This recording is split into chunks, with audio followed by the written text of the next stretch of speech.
Hello students, once again for class 12th from Vistas Evans Trizen O level.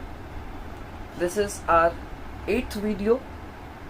In 7th video we read that Carter made a call to governor to inform him that we were able to chase Evans, but after some time, after a good chase, we lost him, and the chances are that maybe he is back in the city.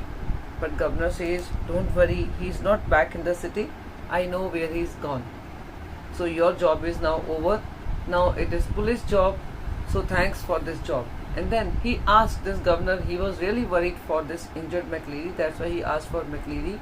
And this Superintendent Carter, he told that McLeary by now must have reached Redcliffe Hospital, because though he himself did not take McLeary to the hospital, because McLeary only insisted that this Carter should continue his chase for Evans, but he said, I had made a call to the hospital for ambulance, and now maybe by now ambulance might have taken him to the hospital.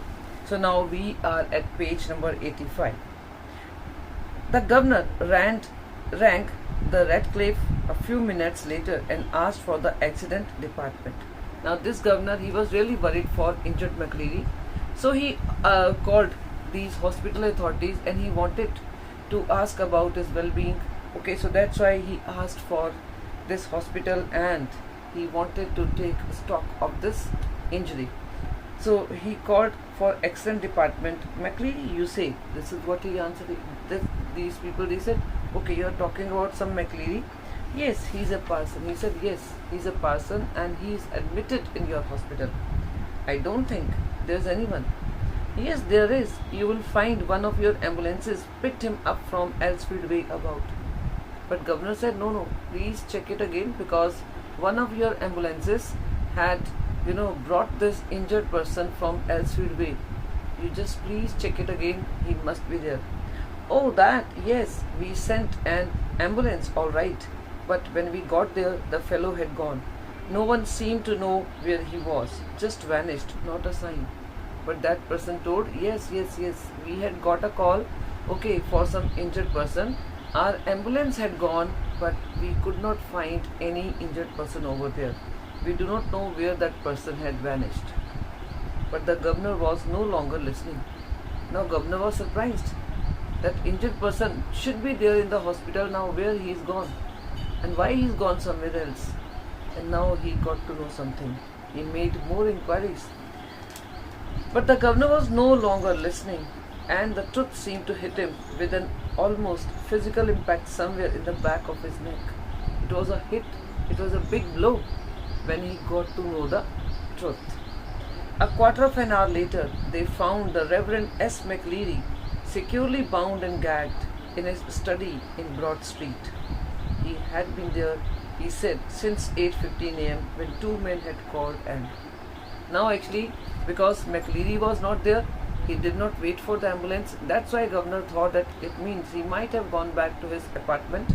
So he maybe sent his officers over there, and then only they got to know that actually real McLeary, real person, he never had come to this prison house, because two person had come and these people, they gagged this person over there, and this person remained over there, and whatever this person was supposed to bring, they only brought, means one of them only brought, and he only personated as S. McLeary.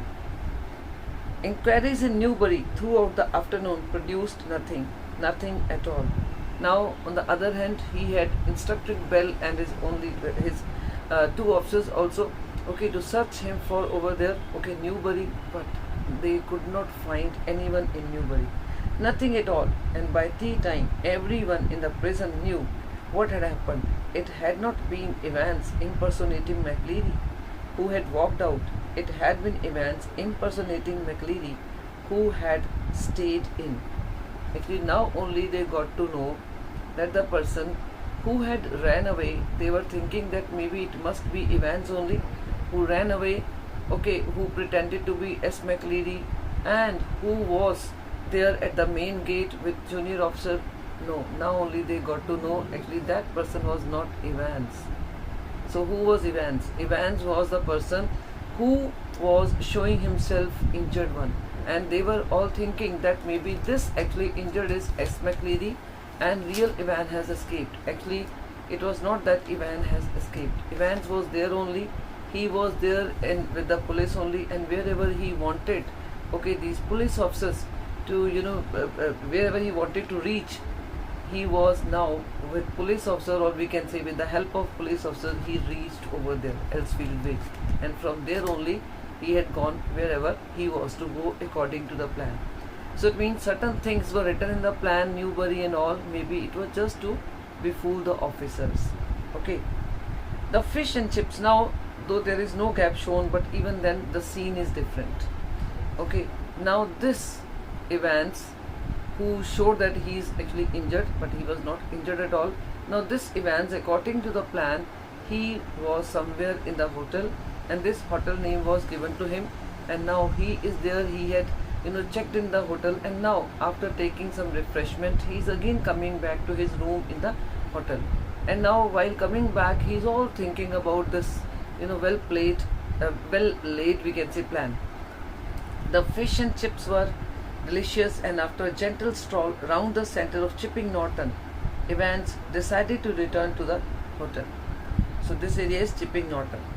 Evans decided to return to the hotel and have an early night. A smart new hat concealed the wreckage of his closely cropped hair. Now this is all he's thinking, and in a way we can say this is the material for the readers also.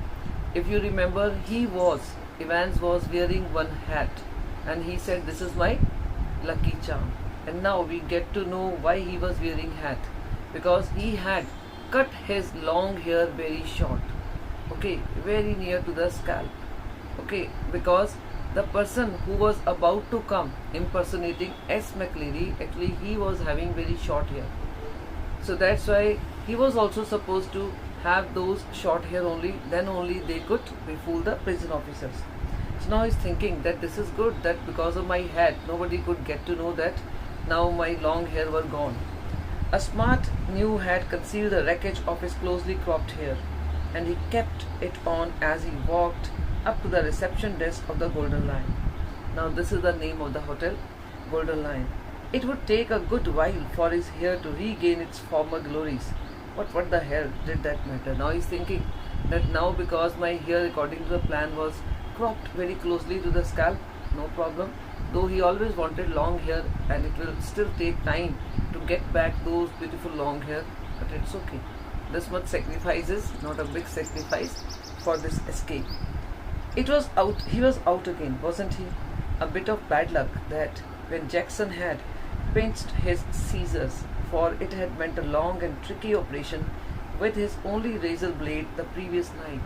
Now he's thinking there was one bad luck also. Why? Because previous evening the cell was vacated, means everything was taken out from the cell, and during this search actually, or maybe whatever they had planned to take out, they had taken actually his scissors also. So during that night he was not having any scissors, that's why only shaving kit was there with him, and that's why he had used that shaving razor only for cutting the long hair, and it had taken almost the whole night because it was very difficult task. But he had had his good luck too. Just think, if Jackson had made him take his bobble hat off, that really had been a close call. And then he was thinking, but there was good luck also, because in the morning, if Jackson had been that strict, and if he had not given him permission to wear that hat while taking the exam, then maybe all the things would have he would have come to know. But this is good that he said, okay, you can keep the hat with you. That really had been a close call. Still, old Jackson wasn't such a bad fellow. One of the worst things, funny really, had been the beard. Now he's thinking about beard. Okay, had been the beard. He had always been allergic to sticking plaster, and even now his chin was irritatingly sore and red. Now he's thinking only beard maybe he never wanted to wear, because sticky things, his maybe skin is so sensitive that sticky things are, maybe he's allergic to, some extent to these sticky things. But even then, because the person, okay, who was to come as S. McCready, he was having beard, that's why he had to wear the false beard also. Okay, still maybe he was feeling that irritation, the skin was red, but it's okay. Even then he was able to escape. Only thing is, the receptionist wasn't the same girl who had booked him in. Now when he came back to his hotel, okay, he went to the reception to take the keys of his room, and now he noticed one thing, that this was not the same receptionist when he had booked in, or when he had come to this hotel. This was another receptionist, but now maybe this is change only of the duties, but the change was definitely for the better. As he collected his key, he gave her his best smile, told her he wouldn't be bothered with breakfast, ordered the Daily Express, and asked for an early morning call at 6:45 am. Tomorrow was going to be another busy day. So this is what he told the receptionist, that he doesn't want now to be disturbed and he would like to have breakfast, but early call at 6:45 am. So all these things he told this receptionist, and now he started going towards his room. He whistled softly to himself as he walked up the broad stairs.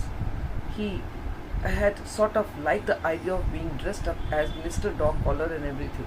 Now he's going towards that stairs. Now he's maybe having his room on the floor, and still he's thinking, and now he's thinking about that dress, because he was to look like the parson, and he had really liked this adventurous idea, okay, to have dog collars and everything. Yes, it had been a jolly good idea for McCready. Why McCready is in inverted comma? Because it was not the real McCready, it was his friend only who impersonated as as McCready. So it was a good idea for McCready to wear two black fronts, two collars, but that top collar, it had kept on slipping off the back stud, and there had been that one panicky moment when McCready had only just got his hand up to his neck in time to stop the collar springing apart before Stephen's. Now he's thinking this is really very adventurous idea, that this boy, okay, who came as McCready, he was actually having two collars, dog collars. He was having two collars, means actually he was wearing double dress. Even the long coat also, he was wearing double long coat, because one was for this events. So that governor was surprised that how come that all the things, if you had removed, he was telling this to Jackson, that if you had removed everything, how come that Evans got all these things, that maybe dress also and everything. Now we get to know that this beard or dress or collar, everything, this boy who had come as S. McCready, he was actually wearing even double beard also. And now he remembered that moment when, because Stephen was to look at him after every minute from the peephole, and at one moment when Stephen was there to look at them, at that moment only, maybe he was about to give this dog collar to him, but when they saw that Stephen is looking, and they stopped there only. And that's why we had seen that at one point he was having one hand on the collar, and the other hand he was stalking at the beard. So he was about to maybe give it to the other person, but then he stopped. So this is now he is remembering that this is how all these things happened. They had got that little problem worked out all right, though. A pen stuck in the mouth whenever the evil eye had appeared at the peephole. Easy.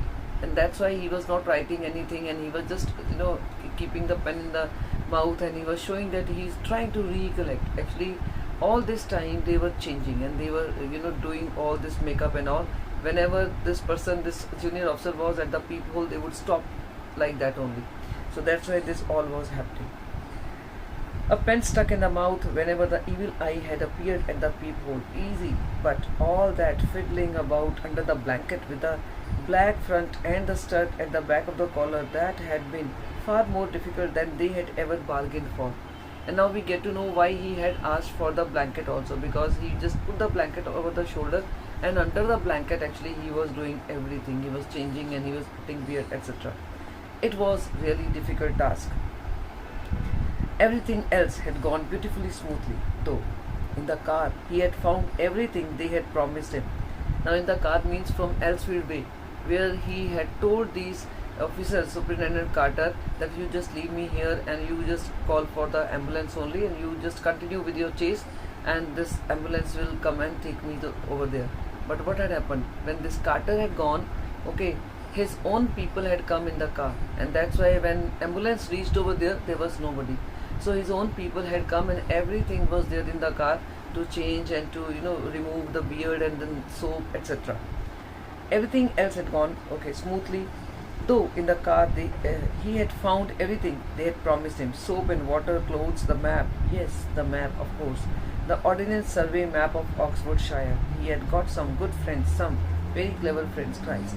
Now in the car there was map also, and from the map only he had got to know where to come, where his room was already booked, and where and which hotel at what place he was supposed to come. So this was all there in the map, and everything was provided to him in the car. So I think we should stop here only. Okay, so now this is 8th video.